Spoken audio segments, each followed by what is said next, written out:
مسجد قوت الاسلام، یہ ہندوستان میں فتح دہلی کے بعد پہلی مسجد ہے جسے قطب الدین ایبک نے دارالحکومت دہلی میں تعمیر کرایا تھا، اور جس کا ایک مینار قطب مینار کے نام سے آج بھی تعمیرات کے شاہکاروں میں شمار ہوتا ہے، اور اس مسجد کو قوت الاسلام بھی کہتے ہیں۔ علامہ اقبال نے اس نظم میں مسلمانوں کے بے عملی پہ رنج اور افسوس کا اظہار کیا ہے میرے سینہ بے نور میں اب کیا باقی، لا الہ مردہ و افسردہ و بے ذوق نمود،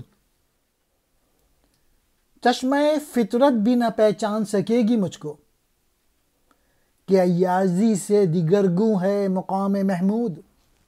علامہ اقبال کا میسج ہے اس نظم میں کہ ہمارے سینے میں نور موجود ہونا چاہیے اور عمل کرنا چاہیے۔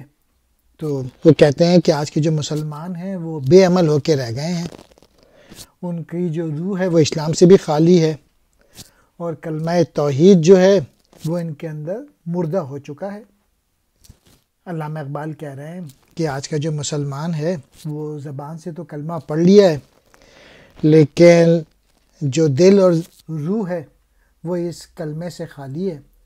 تو علامہ اقبال چاہتے ہیں کہ ہماری جو روح ہو اور ہماری جو عبادت ہو اس میں لا الہ زبان سے بھی اور دل سے، دونوں سے وہ چاہتے ہیں کہ ہم اس پہ عمل کریں۔ علامہ اقبال دوسرے شعر میں کہہ رہے ہیں آج کے جو مسلمان ہیں ایسا لگتا ہے کہ فطرت بھی ان کو نہیں پہچان سکے گی کہ یہ مسلمان ہیں بھی یا نہیں۔ یہ ہے کہ مسلمانوں کے حالات بہت خراب ہو چکے ہیں، یعنی جو محمود کا جو مقام تھا نا، جو بادشاہ تھا، دیگرگوں الٹ پلٹ ہو گیا ہے، اور ایسا لگ رہا ہے کہ وہ اب ایاز جیسے ہو گیا، غلام جیسے ہو گئے مسلمان۔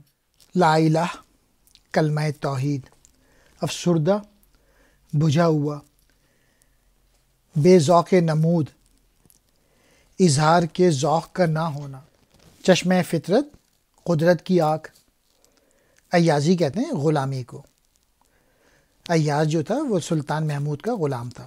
مقام محمود سلطان محمد غزنوی کا مرتبہ، یعنی سلطانیوں حکمرانی۔ دیگرگوں منتشر ہے، الٹ پلٹ ہے، برباد ہے۔